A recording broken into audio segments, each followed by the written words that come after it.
काल की वैष्णवे नमः। ओम श्री काल की वैष्णवे नमः। ओम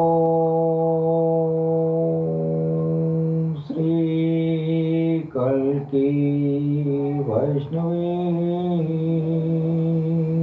नमः। सबसे पहले हम अपने भगवान सदगुरु सैयद यूनुस अल गौहर की चरण कमलों में भगवान श्री राम की धरती से कोटि कोटि नमन करता हूँ।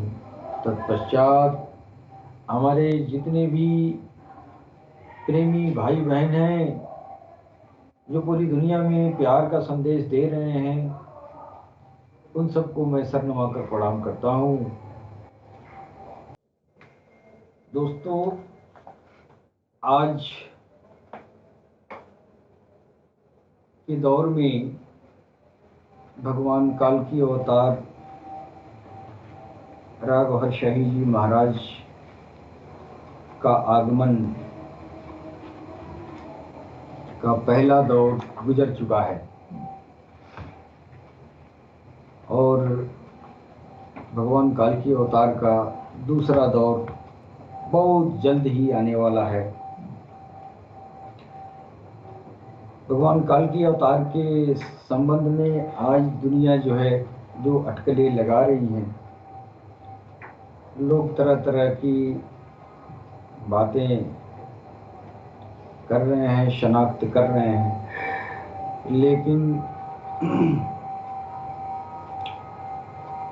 जो वास्तविक जो अध्यात्म ज्ञान है, उस ज्ञान की रोशनी में अगर देखा जाए तो सरकार राघव शाही जी महाराज ही प्रतीत होते हैं जी, जिसकी दलाइल हम लोग जो है आज 20 साल से अल्लाह टीवी के प्लेटफॉर्म से दिया जा रहा है। और भगवान काल के अवतार राघव शाही जी महाराज का कल की अवतार होने के,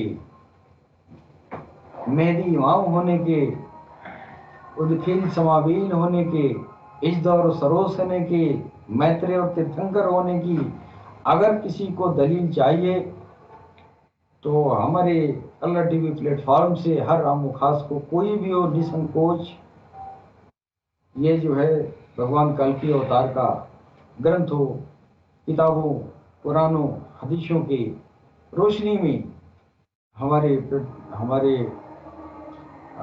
सदगुरु सैयद यूनुस अल गौहर की मुखार बिंदु से बयान किया जाता है।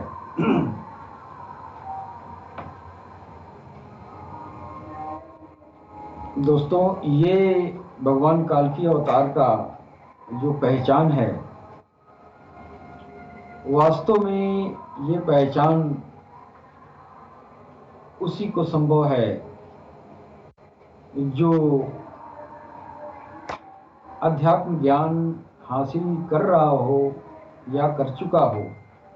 उसके लिए ये काल की अवतार और मेहदी इमाम का पहचान करना बहुत ही आसान चीज़ है।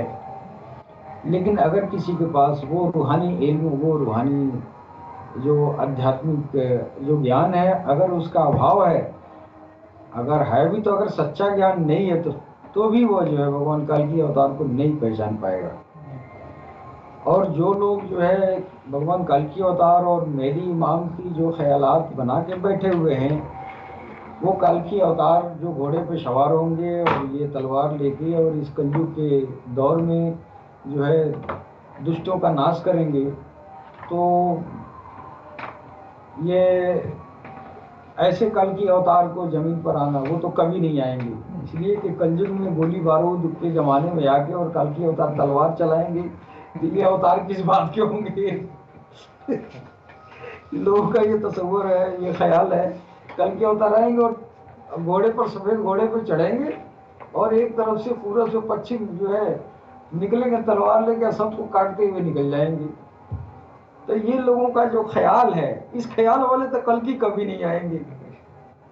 और हमारे मुसलमान भाई में मेहदी, इमाम मेहदी का इंतजार लोग कर रहे हैं। इमाम मेहदी आसमान में से उतरेंगे और पता नहीं किस गुंबद पे उतरेंगे। तो इस तरह लोगों का ख्याल है। तो ऐसे न कल की आएंगे और न ऐसे मेहदी आएंगे। जिनको आना है आ गए हैं। ईश्वर ने निशानियां बता दिया है। ईश्वर जो है सूरज में ये निशानियां दिखा दिया है, चांद में दिखा दिया है, और महाशिवलिंगम में भी दिखा दिया गया है। महाशिवलिंगम यहाँ तक लोगों को पता नहीं है। महाशिवलिंगम जो है वो खाना काबा में वो पत्थर जो स्वर्ग से आया हुआ है, वो असल महाशिवलिंग है। असल महाशिवलिंग वो है।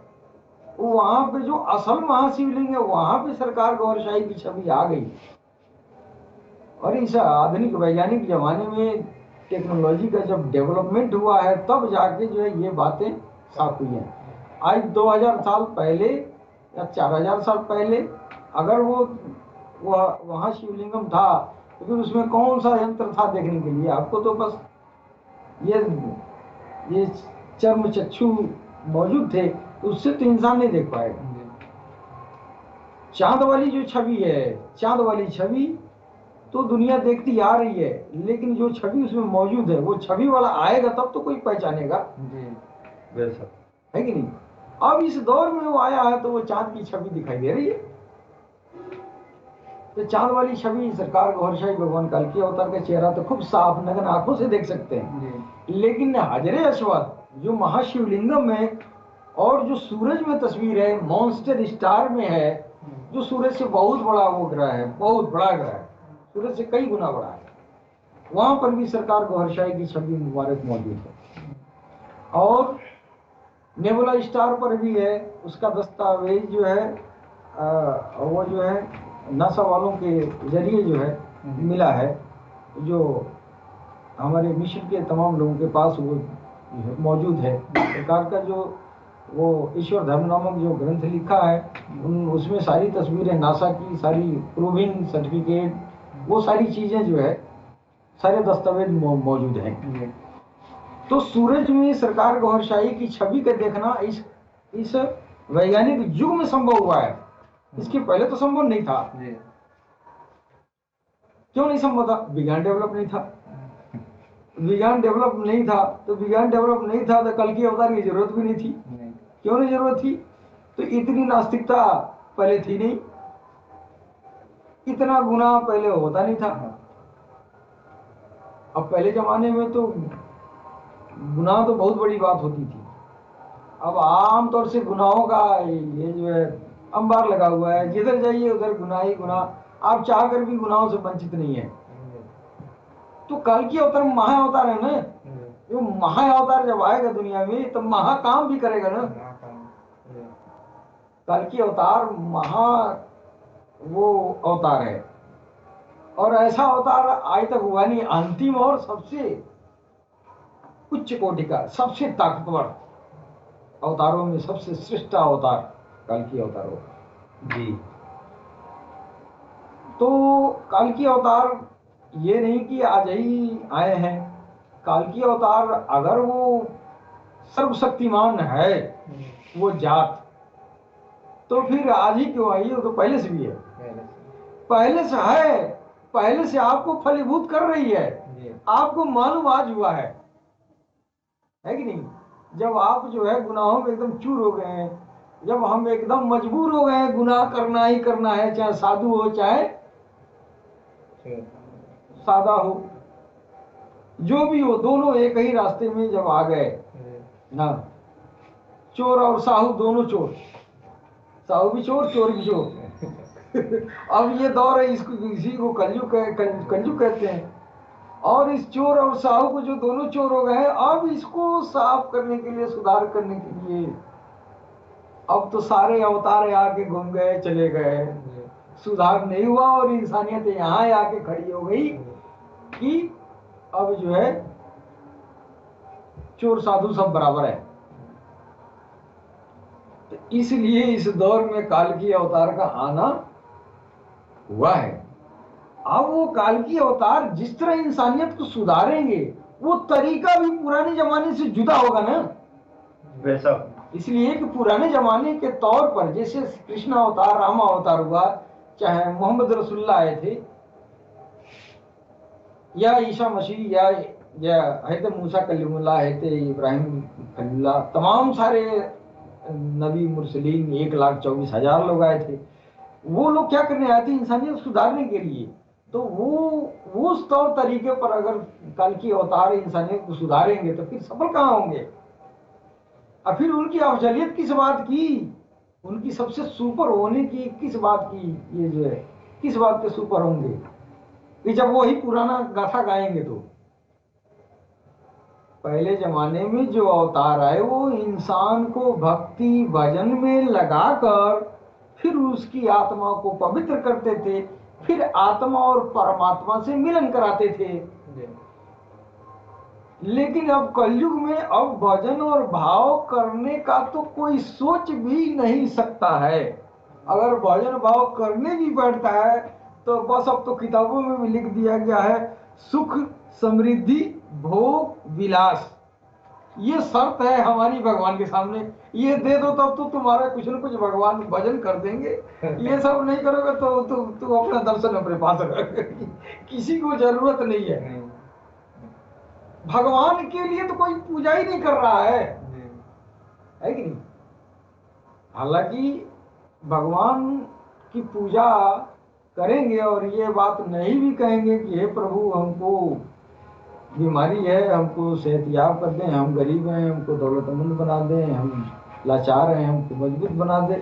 नहीं करने के बाद भी भगवान को इतना तो विवेक है ही है कि आपकी मजबूरी समझ ले। अरे प्यार तो करो, वो सब समझ लेगा। दे तो पहले जमाने में जो है पहले प्यार करते थे लोग, और प्यार का तरीका अवतारों ने बताया है ना। भगवान के लिए कुर्बानियां ईश्वर के लिए देते रहे। कोई जंगल में चला गया, कोई झाड़ी में चला गया, कोई कुछ हो गया, कोई कुछ कर दिया, कोई एक पैर पर खड़ा रहा है, कोई जीवन भर बालें नहीं बनवाया, कोई जीवन भर कपड़े नहीं पहना। तरह तरह से अपने को लोगों ने साधने की कोशिश किया कि प्रभु मिल जाए। अब जो कलयुग का दौर आया, इस दौर में अब आपको ये सब करने का ये तो ख्याल ही नहीं आता कि प्रभु के लिए जो है 10 मिनट जो है हम मंदिर में टाइम दे दें, या भगवान के सामने हम हाथ जोड़ के भगवान के प्रेम को मांगे। इतना फुर्सत ही नहीं है तो जंगलों कौन जाएगा जी? कोई जाने वाला नहीं है। इस दौर के लिए भगवान काल के अवतार ने कहा कि अब जो कलयुग है इसमें इंसानियत को इतना फुर्सत नहीं है कि मंदिर में चाहे अपने घर में भगवान के लिए 5 मिनट का समय निकाल ले। अब उतना भी समय नहीं है। और वो 5 मिनट जो निकालते हैं वो क्या करते हैं? वो अस्थिर नहीं रहते हैं, दिमाग में उनको ड्यूटी चल रही होती है। अभी ड्यूटी हमारा अगर लेट हो जाएगा बॉस हमको निकाल देगा, फिर खाने को मोहताज हो जाएंगे, है कि नहीं? ट्रेन का समय हो गया, ट्रेन आ जाएगी ना, भगवान के भजन कॉल भी हो जाएगा, चलो ट्रेन पकड़ो, फिर कल बात वही आती है। तो इंसान मजबूर है, कलयुग के इस भागम भाग दौड़ में मजबूर है। अब भगवान जी भी क्या करें, देख रहे हैं कि ये तो बहुत मजबूर है हमारी मखलूक, अब तो ये तो हमको नहीं। इसलिए अब ऐसा हस्ती भेजा कि अब जाइए आप नजरों से बस पहुंचाइए मेरे पास। अब सरकार गौरशाही है, इतनी विशालतम वो नेत्र ज्योति है, जो ज्योति वर्ष वर्ष उम्र भर जो है भगवान के नाम का रगड़ा लगा लगा के सीने में इकट्ठा करते थे, फिर आत्मा साफ होती थी। अब जो काल की अवतार आए हैं वो क्या कर रहे हैं? वो अपनी नजरों से इतना ज्यादा ज्योति आपकी तरफ झोंक दे रहे हैं। अब उस ज्योति के जरिए बिना मेहनत किए आपका सीना साफ हो गया ना जी। बिना मेहनत किए आपको जो है भगवान के काबिल हो गए। कैसे हो गए? अब सरकार गौरशाही भगवान काल की अवतार का जब जो है जाहिर में पहला जो दौर चल रहा था, उस दौर में तो आप अपनी नजरों से दुनिया को जो है आपने जाहिरी में लोग देखते थे। अब सरकार गौरशाही जब वो गैबत में गए हैं, जब वो पर्दे में गए हैं, जब आपकी गोशा नशीनी हुई है, तो आप अपनी छवि जो है चांद में लगा दिए कि जो चीज उनके सामने रहने से मिलती थी उससे कहीं और अधिक जो है अब चांद वाली छवि से मिल रही है। बेशक ये वो छवि नहीं है जो आम छवि हम लोगों की देख रहे हैं। वो छवि ऐसी है, उस छवि से बात किया जाता है, वो फैज देती है, उस छवि का सारी इंसानियत का पोषण करती है। जो जो भगवान के रास्ते में चलना चाहता है, जो जो ईश्वर को पाना चाहता है, बस उस छवि से उस सारा तपस्या का काम 1 मिनट में हो जाएगा। बस उस छवि को अपनी ओर आकृष्ट करना है, यही करना है और बाकी कोई मेहनत नहीं। अब तो आपको जटा बढ़ाने की जरूरत नहीं है। क्यों नहीं? जटा बढ़ाएंगे, 12 साल जंगल में जाके राम राम करेंगे, जितनी ज्योति कमाएंगे उतनी राम राम 3 बार कह देने से, चांद को देख के 3 बार राम राम कह दे, उतनी ज्योति आ गई अंदर। ये आजमाई हुई बात है। जीवन भर राम राम राम राम लोग करते रहे, किसी का दिल नहीं धड़का है। आज चांद को देख के 3 बार राम राम करते हैं, दिल धड़क जाता है। आप कभी तो धड़का ही है कि नहीं? तो अब उम्र भर राम राम किए, दिल नहीं धड़का, दिल में समाया ही नहीं राम राम। और चांद में छवि देख के, सरकार की छवि देख के, और कह रहे हैं 3 बार हरे राम राम राम राम राम। कोई भगवान का कोई भी नाम ले लो, भगवान के ईश्वर का कोई भी नाम ले लो, जो ही नाम लोगे वो ही दाखिल कर देंगे। वो दाखिल का मतलब क्या है? आपके अंदर इतनी ज्योति का भंडार आपकी तरफ चला गया, उतना ज्योति की कमाई आप जीवन भर एक पैर पर खड़ा होकर तपस्या करेंगे तो उतनी ज्योति नहीं कमा पाएंगे जितनी ज्योति सरकार भगवान काल की अवतार राघवशाही की चांद में मौजूद छवि से मिलनी है। मिल रही है। तो हमारा जो है आगे हम ये सोचे थे, भगवान काल की अवतार का इस दौर में आना, और इस दौर में जिस जात की, ऐसी जात की मौजूदगी है जिसकी नजरों से दुनिया बन बिगड़ सकती है, तो फिर हम इतने भयानक दौर से क्यों हम गुजर रहे हैं? की बात है, आज पूरा विश्व ये जो वैश्विक महामारी से त्रस्त है। ये सवाल उठता है ना कि अगर काल की अवतार हैं और काल की अवतार के रहने के बाद और इतनी बड़ी वैश्विक महामारी पूरी दुनिया में त्राहिमाम मचा हुआ है। कई लोगों ने पूछा कि अरे तेरे भगवान कल की अवतार कहाँ है? तेरे भगवान कल की अवतार, तो मेरे भगवान कल की अवतार तो पुकार के तो देखो, तू तो बेखबर है कल की अवतार है कहाँ। इस युग का मसीहा है, जो इस युग का खेवनहार है, जो इस युग का पालनहार है, जिसके कदमों में इस दुनिया का निजात है, उसको तुमने पहचाना ही नहीं। तो कह रहे हो कि अरे भगवान है भी और त्राहिमाम मचा है। अरे आप एक बार मदद तो मांग के देखो। मदद मांगते रहे, पहले मांगते रहे। कैसे मांगते रहे? चांद की पूजा तो भगवान कृष्ण ने भी किया। चांद की पूजा किसी ने नहीं किया। चांद को हिंदू ने पूजा, चांद को मुसलमान ने पूजा। चांद का कदर तो सबने किया, अगर पूजा नहीं किया तो इज्जत तो किया चांद का। पैगंबर इस्लाम मोहम्मद रसूलुल्लाह सल्लल्लाहु अलैहि वसल्लम चांद की कितना ताजीम करते थे, ये तो किसी ने नहीं समझा क्यों ताजीम करते थे। पूजा का एक मतलब प्यार ही होता है, और चांद सबसे सबसे प्यारा है, सबको प्यारा लगता है। हिंदू को भी प्यारा लगता है, मुसलमान को भी प्यारा लगता है। तो इस महा अवतार की तस्वीर चांद में इसीलिए है कि वो प्यारा है, सबके लिए प्यारा है। हिंदू का भी प्यारा है, ईसाई का भी प्यारा है, सिख का भी प्यारा, मुसलमान का भी प्यारा। तो प्यारा चीज प्यारे जगह पर है, और फैज भी प्यारा।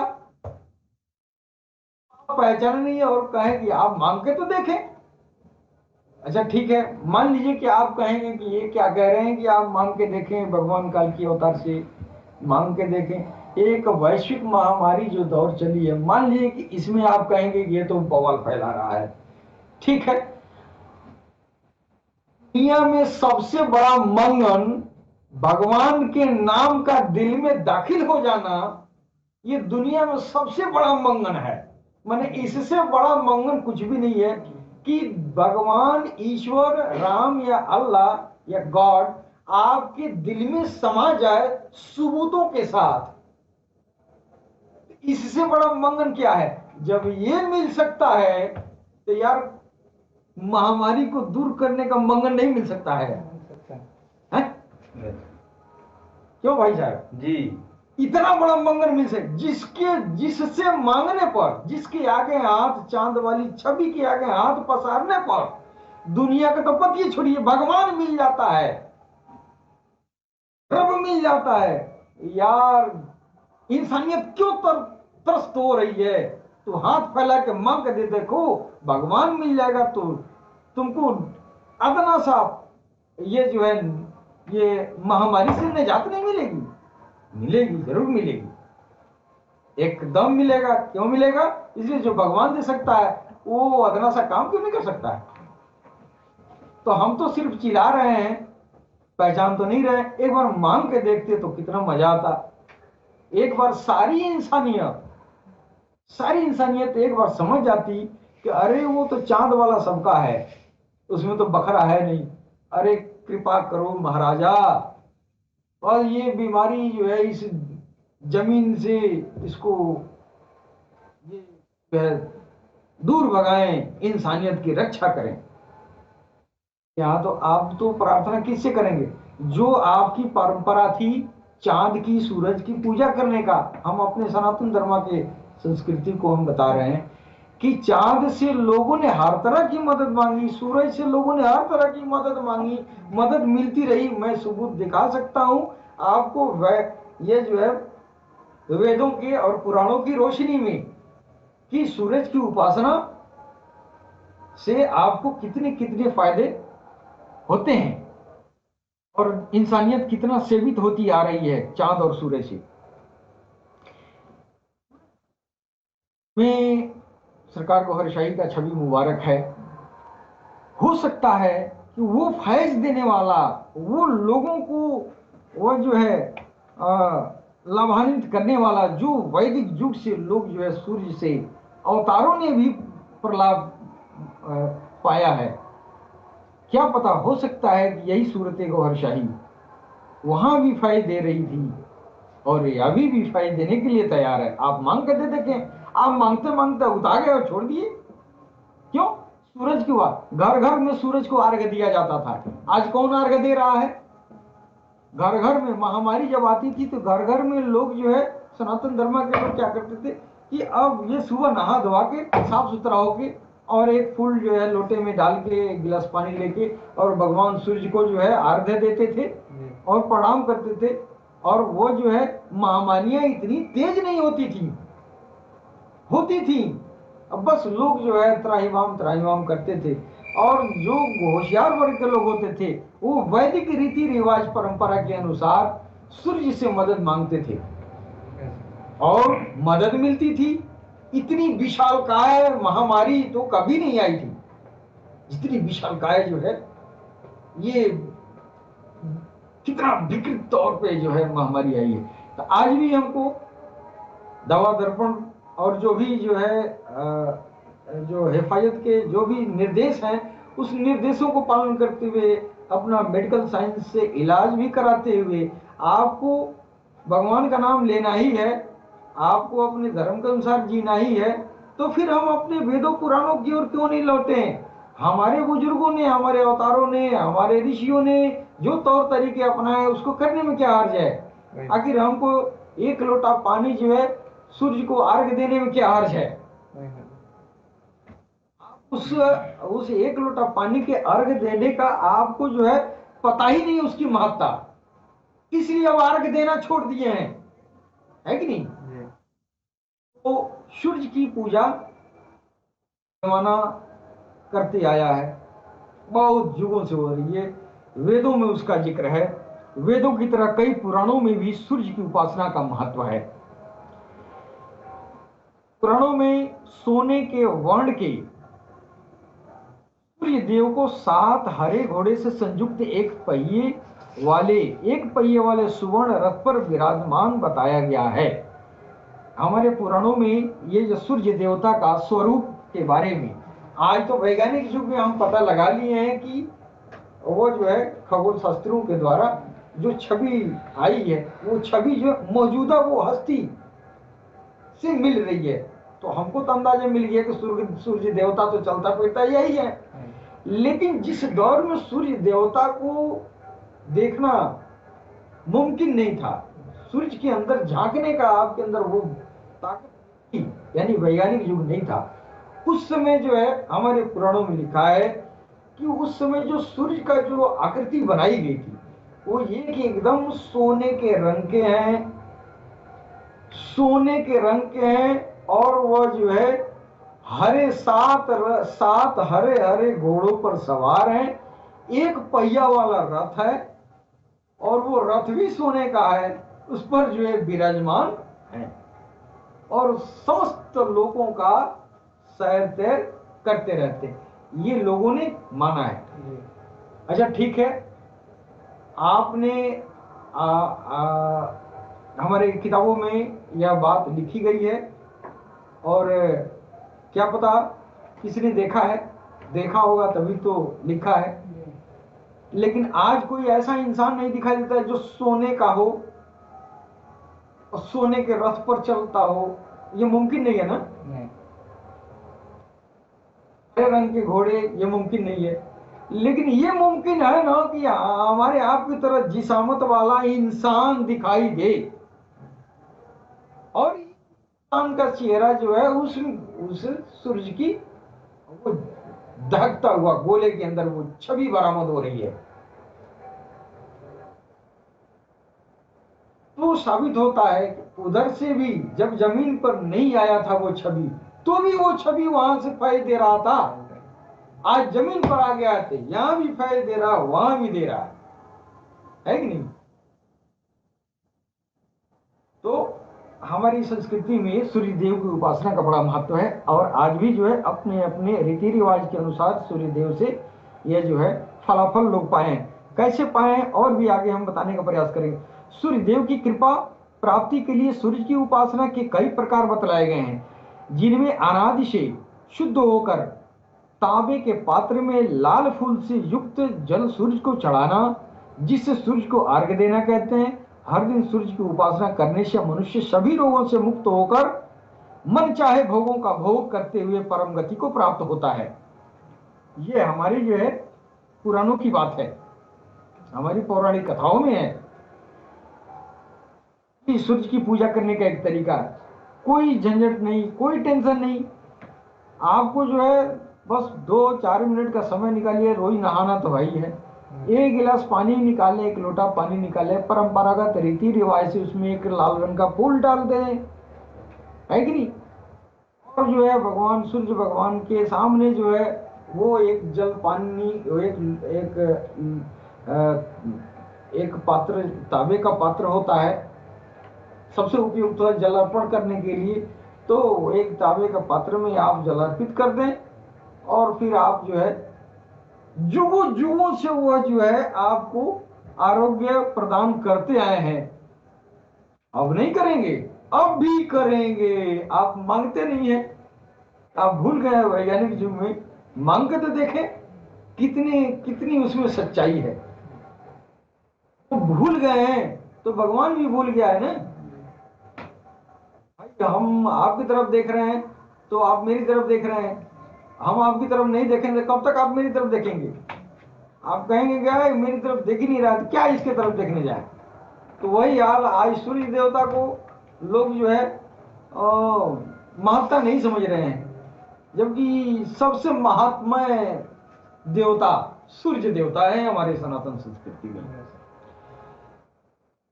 इसके अलावा हमारे ऋषियों ने 12 सूर्य नमस्कार ऐसी योग विद्या है जिस विद्या के जरिए तमाम सारे असाध्य रोगों से मुक्ति मिलती है, जिससे शरीर स्वस्थ रहता है। और सबसे सशक्त और अति फलदायी सूर्य की उपासना सूर्य नमस्कार भी है। एक तो आप जो है कसरत नहीं कर सकते हैं तो जल वगैरह दे दीजिए, ये भी एक तरीका है। दूसरा तरीका ऋषियों ने बताया कि सूर्य नमस्कार का आप योगा करें, नहीं उससे भी बहुत आपको जो है बहुत फलदायी होते हैं। हमारे संस्कृति में गायत्री मंत्र का जाप कराया जाता है। गायत्री मंत्र से भी जो है तमाम तरह का जो है फलाफल लोग पा रहे हैं जी। गायत्री मंत्र का भी देवता जो है सूर्य नारायण ही है।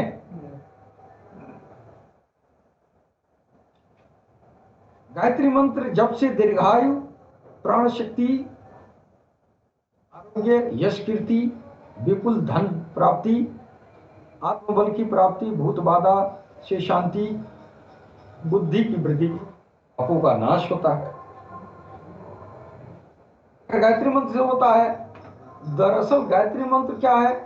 वह जो सूर्य नारायण ही है, सूर्य नारायण का ही वो उपासना है कि नहीं? तो वहां से भी जो लोगों ने इसका बहुत ये किया है। अब हमारे संस्कृति में ये हुआ है ना कि लोग जो है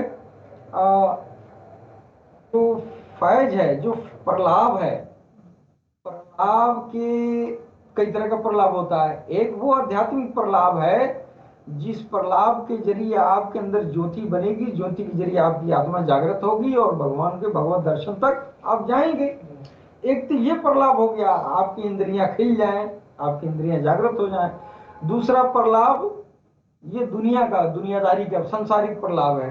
तो संसारिक प्रलाभ सब देखते हैं और जो है आध्यात्मिक प्रलाभ कोई नहीं देखता है, इसलिए आध्यात्मिक प्रलाभ को इग्नोर किया जाता है। सूरज से आध्यात्मिक प्रलाभ मिलता भी आया है, वो सूरज वाले नीचे भी आया तो नीचे भी मिला है कि नहीं? लेकिन दुनिया उस आध्यात्मिक प्रलाभ को इग्नोर करती आई है और सांसारिक प्रलाभ को महत्ता देती आई है। और ऋषियों ने भी सांसारिक प्रलाभ का, जो हमारे जो विद्ववर्ग हैं, जिन लोगों किताबों ने लिखा है, ग्रंथों को लिखा, पुराणों को लिखा, उन लोगों का भी ध्यान जो है सांसारिक प्रलाभ की तरफ रहा और इसको प्राप्त करने हेतु लोगों ने दिशा निर्देश भी दिया। जैसे जो है ये गायत्री मंत्र का जब लोग तारीफ लिखते हैं तो लिखते हैं ये जो है इससे यश कीर्ति, धन प्राप्ति, आरोग्य प्राप्ति, आत्मबल प्राप्ति, ये सब जो है ये सारी चीजें लिख दिया है। अब लोग असल प्रलाभ की तरफ ध्यान भटका दिए। आप नकल प्रलाभ जो है, आप संसारिक प्रलाभ के चक्कर में रहते हैं और वही लिखते हैं और वही प्रचार भी किया जाता है। अब ये अक्सर देखिए, आप जो यूट्यूब पे लिखा ये मंत्र पढ़ लो तो ये फायदा होगा, ये मंत्र पढ़ लो तो दिनों दिन धन बढ़ोतरी होगी, ये मंत्र पढ़ लो तो दिनों दिन बुद्धि बढ़ेगा, ये मंत्र पढ़ लो तो ऐसा तमाम तरह की इस तरह की बातें जो अब भगवान को लोग जो है यूटिलाइज कर रहे हैं अपने स्वार्थ में, जबकि भजन भगवान के लिए होता है, भजन अपने लिए नहीं होता है, भगवान के लिए होता है। अब भगवान के लिए आप रहेंगे तो भगवान आपके लिए होगा। तो भगवान को अपने खुद को देने से पहले ही आप जो है अपना स्वार्थ जो है ले रहे हैं। भगवान वाला काम जो है आप खुद ही कर ले रहे हैं, आपको खुद ही चिंता है, अरे आप भगवान को हो जाए, भगवान आपका हो जाएगा, है कि नहीं? तो ये प्रलाभ जो है लोग ध्यान नहीं देते हैं। बहरहाल मैं उस बात पे जिक्र करना चाहूंगा, ये जो भगवान से जो प्रलाभ दुनिया को मिल रही है और हमारी जो वैश्विक महामारी इस समय आई हुई है, उसमें एक तरह का हम मशविरा कर रहे हैं कि हम अपने आनुषंगिक जो चिकित्सा है, जो भी हम विश्व स्तर पर जो भी अभियान चिकित्सा विधान का चला है, उसको तो लेना ही लेना है, इसलिए कि हमारे लिए ईश्वर की तरफ से ये उपलब्धि हो गया कि डॉक्टर ने वैक्सीन दे दिया, चाहे हो तमाम तरह के आपको दिशा निर्देश दे रहे हैं, उसको तो पालन करना ही करना है। लेकिन हम अपनी जो है परंपरा को भी नहीं छोड़ सकते। अगर हमारी परंपराएं विश्वसनीय है, विश्वसनीय चीजों का वर्णन किया गया है, तो हमको उस पर भी थोड़ा बहुत यकीन रखना चाहिए। मांगने में क्या हार जाता है, ना पैसा लगना है ना कुछ लगना है, मांगे तो देखे, दवा भी करा ले और मांग भी ले, है कि नहीं? भारतीय सनातन परंपरा में भगवान सूर्य नारायण अति दैदीप्यमान और तेजस्वी देवता माने गए। वे एक ही पिंड हैं और प्रत्यक्ष देवता माने जाते हैं जो साक्षात दिखाई देते हैं। सूर्य देव अपने तेज और ओज से संपूर्ण जगत को आलोकित करते हैं और उनके उदय होते ही सभी प्राणी चैतन्य हो जाते हैं। सूर्य में कितनी बड़ी ताकत है, सूर्य देव में कितनी बड़ी क्षमता है, सारी जगत का पालन भी कर रहे हैं। उसके बाद से आपके ऊपर जो आपद विपद मुसीबत जो पड़ रही है सबको हर भी रहे हैं। आस्था से वेद श्रुति स्मृति पुराणों में भी सूर्य देवता की उपासना का विस्तृत वर्णन है। वैदिक ऋषियों की मान्यता है कि सूर्य की उपासना से दीर्घायु आरोग्य सुख शांति धन धान्य ऐश्वर्य यशो कीर्ति की तो प्राप्ति होती ही है, साथ ही स्वर्ग का शाश्वत सुख भी प्राप्त होता है। यानी सूर्य से आपका सब कार्य साध्य है, सारा काम आपको सूर्य देवता से मुमकिन है। आप जो है यश कीर्ति तो पाएंगे ही, स्वर्ग में जाने का भी रास्ता स्वर्ग ही है। सूर्य देव शीघ्र फलदायी और पुण्यदायी हैं। वैदिक ऋषि सूर्य से प्रार्थना करते हैं कि आप हमारी बुराइयों और पापों को दूर करें, नष्ट करें और हमारे लिए जो कल्याणकारी हो मंगलमय हो वो हमको प्राप्त कराएं। ये सूर्य से लोगों ने जो है ये मदद, ऋषि मुनियों ने भी ये सूर्य की मदद लेते आए हैं। ऐसे ही प्रार्थना का उल्लेख एक जगह यजुर्वेद में है जिसमें सूर्य देव से यह कामना की जाती है कि हम 100 शरद ऋतु देखें, यानी 100 वर्ष जिए और 100 वर्ष तक कभी दरिद्र न हो। हमारा सनातन साहित्य यजुर्वेद महानतम साहित्य है जिसमें स्पष्ट रूप से ये कहा गया है और ये कामना किया गया है सूरज से कि हम 100 शरद ऋतु देखें, यानी इतना उम्र हो 100 साल में एक शरद ऋतु है तो 100 शरद ऋतु का मतलब 100 साल मेरी उम्र हो, और उनको सूर्य से 100 साल शरद ऋतु देखने की उम्र अगर मिलती है तो कलयुग में क्या कोरोना जैसी महामारी से निजात पाने का हमको जो है ये आशीर्वाद या ये फायदा हमको नहीं मिल सकता है? जरूर मिल सकता है, हम आजमाना छोड़ दिए हैं।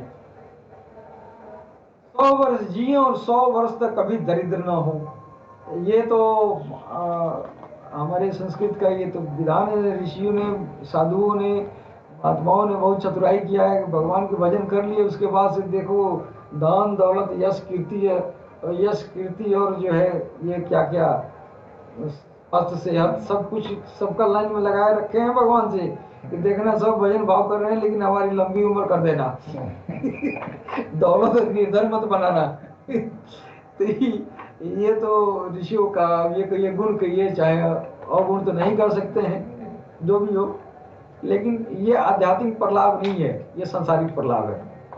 वेद पुराण के अतिरिक्त हमारे पवित्र ग्रंथ रामायण महाभारत तथा अन्य काव्यों में भी सूर्य उपासना का, जो सूर्य देव की उपासना का जो प्रचलन है, सूर्य देव की कृपा भी प्राप्त हुई है, इसका नजीर महाभारत और रामायण में भी आया है। मैं थोड़ी देर के लिए दिखाना चाहूंगा जो शाश्वत सत्य है।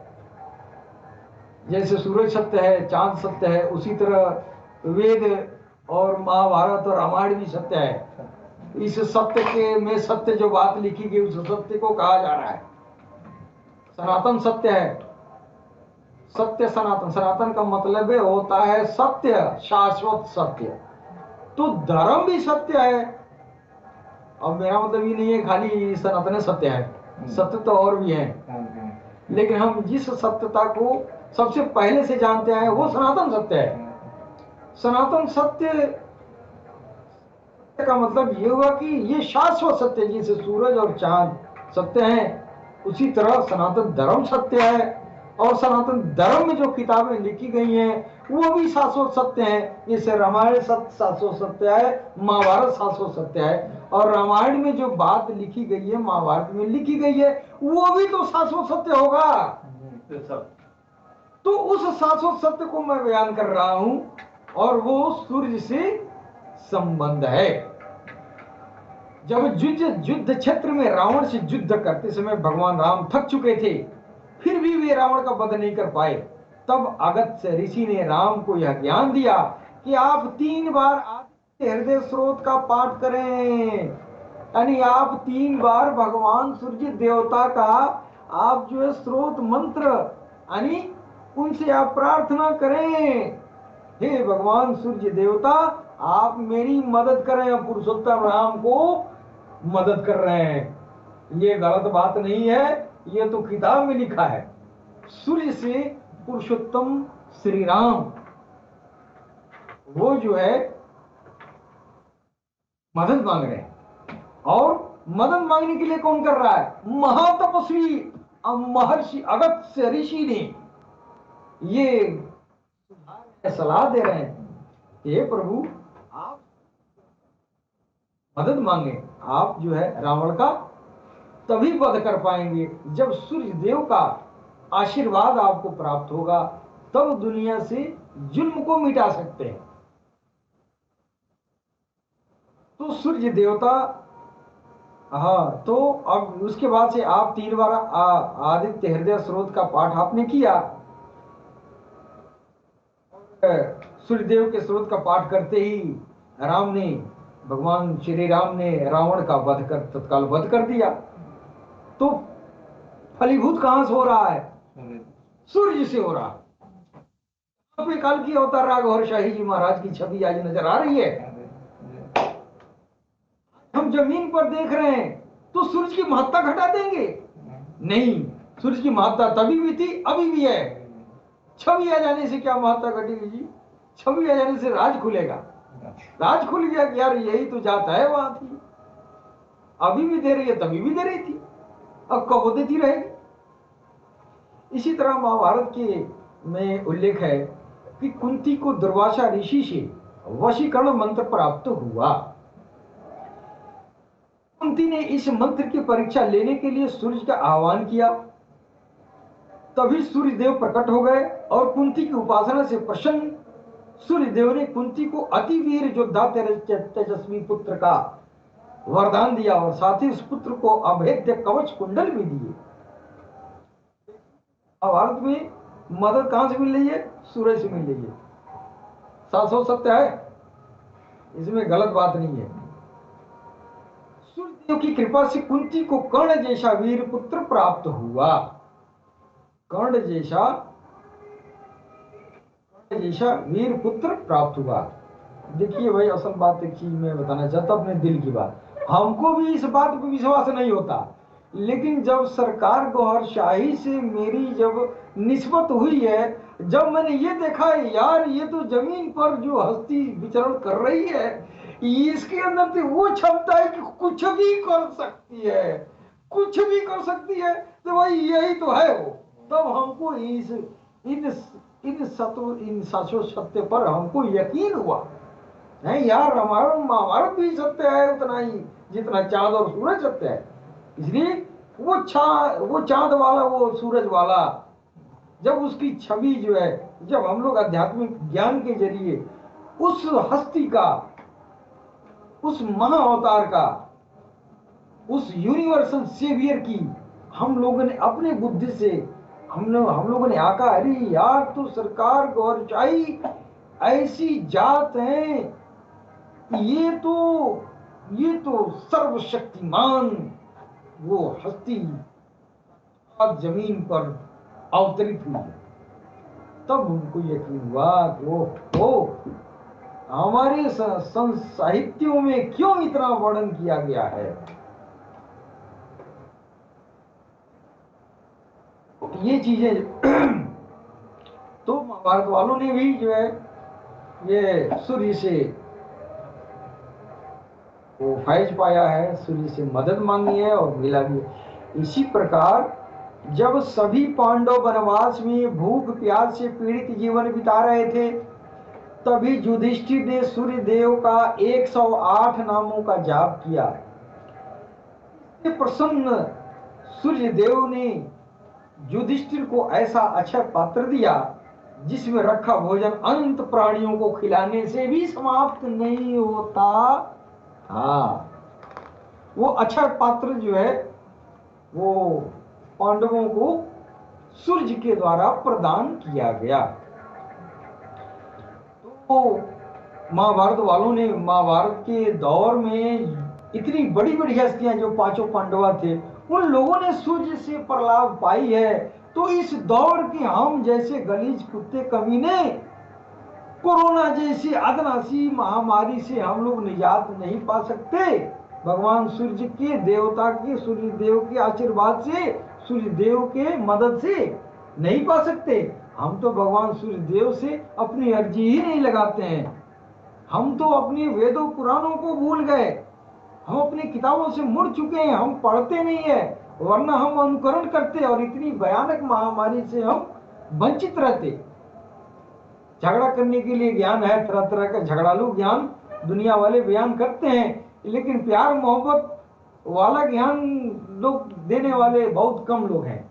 आप अपने दीन धर्म में आप उसको जाने समझे पढ़े, नहीं समझ में आए किसी ऐसे पारंगत गुरु की तलाश करें जो निष्पक्ष भाव से वो आपको ज्ञान देता हो। तलाश करने से तो क्या नहीं मिलेगा। तो गुरु की तलाश, ईश्वर का शर्त है कि हम तुमसे प्यार करूंगा तो मैं तुमको गुरु दे दूंगा। आप गुरु खोजेंगे तब तो देगा, गुरु आप खोज में नहीं करेंगे तो गुरु कहां देगा जो आपको सिखाए, है कि नहीं। लिहाजा आप नतीजे पर आते हैं ना, हम खूब पढ़ लिख लेंगे फिर भी हम अपने वेदों पुराणों को ये सब बातें नहीं पढ़ेंगे। सारा पढ़ना लिखना बेकार है ना। पुराने जैसे महामारी से हम झेल रहे हैं, क्यों झेल रहे हैं? हम अपनी वेदों की ओर से मुड़ गए और अपनी जो बुद्धि है वैज्ञानिक बुद्धि में लिपटे हुए। अरे यार ऐसा क्या हो, अरे कुछ नहीं होगा तो एक गिलास पानी डाल लेने में क्या आ गया। ये अंधविश्वास थोड़ी है, ये अंधविश्वास थोड़ी है। आप बहुत विज्ञान पढ़ लिए और बहुत आप जो है ये कर दिए, गिलास पानी देने में आप जो होटिंगबाजी करते हैं, पानी गिरा रहा है, पानी गिरा रहा है, पानी गिरा तो क्या हो गया, क्या उसमें नुकसान जा रहा है, गिलास पानी तो गिरा रहा है। लेकिन आपको तो अब ये दौर आ गया कि एक गिलास पानी गिराना भगवान के नाम पर भी गंवारा नहीं है, तो आपको कोरोना से मुक्ति देंगे तो चिल्लाइए आप, है कि नहीं। उसको लोग जो है किदवंती समझ के या पूर्वाग्रह समझ के या अंधविश्वास समझ के ज्यादा होशियार वर्ग के लोग ऐसी ऐसी वेदों पुराणों की उपनिषदों की बातों को इग्नोर किया जा रहा है, जबकि ये बहुत जरूरी है। सूर्य देवता एक चिकित्सक के रूप में उपासकों को अनेक असाध्य रोगों का निवारण कर उन्हें पूर्ण स्वस्थ भी कर देते हैं। ये हमारी साहित्य कह रही है, सूर्य देव एक ऐसा चिकित्सक है जो पूरी कायनात को सबकी चिकित्सा करते हैं। तो आप जो है कितना दयालु डॉक्टर होगा, डॉक्टर को आप सलाम नहीं करेंगे, डॉक्टर को आप पूछेंगे नहीं तो डॉक्टर फ्री में दवाई थोड़ी करने जाएगा है। अरे पैसा नहीं देना तो डॉक्टर साहब को तो कम से कम डॉक्टर साहब कह दे तो वो उसको दिया जाए, चलो हमको डॉक्टर कह रहा है ना, डॉक्टर हमको समझ रहे थे, आओ तुमको दवाई दे दे। तो जो असल चिकित्सक है पूरी दुनिया का, पूरी ब्रह्मांड का, वो सूर्य है। बिना मांगे हमको प्रलाभ देता आ रहा है कि नहीं। आज तक देता आया, 100 चीजें बिना मांगे देता है। एक चीज मांग लोगे तो क्या छोट हो जाओगे। सूरज से हमको अन्न मिलता है, सूरज से हमको सब कुछ मिलता है जी। सूरज से क्या नहीं देता, सूरज ना रहा तो हमको कुछ भी नहीं मिलेगा, सब कुछ दे रहा है कि नहीं। अब भी पुकार के देखें, मदद मांगे, हे प्रभु, हे सूर्य देवता, आप इस जगत को इस वैश्विक महामारी से निजात दे दें। हे प्रभु, आप न हिंदू हैं, न मुसलमान हैं, न सिख है, न ईसाई है, आप जगत कल्याणकारी हैं। हे प्रभु सूर्य देवता, आप हमारी कल्याण करें। तो इस वैश्विक महामारी के लिए भगवान से भी प्रार्थना करना जरूरी है। हमारे तमाम जो हर देश में जो सुरक्षा सुविधा, जो चिकित्सा सुविधाएं दी जा रही हैं, उसका उपभोग करते हुए भी अपने अपने धर्म ग्रंथों के अनुसार अपने सूर्य देव का भी प्रणाम करते हुए इस भयानक महामारी से निजात पाने के लिए हम सबके लिए दुआ भी करते हैं, और सबको भगवान सूर्य से यह जो है प्रार्थना करना चाहिए कि हमारी जनमानस को आप जो है अपनी कदमों में पनाह दे दें। इसके साथ ही हम अपने वाणी पर विराम देना चाहते हैं। बहुत शही मरहबा, नमस्ते, सलाम, सत श्री अकाल, और हमारे भगवान सदगुरु के चरणों में पुनः नमन करते हुए अपनी वाणी पर विराम देता हूँ। बहुत शही।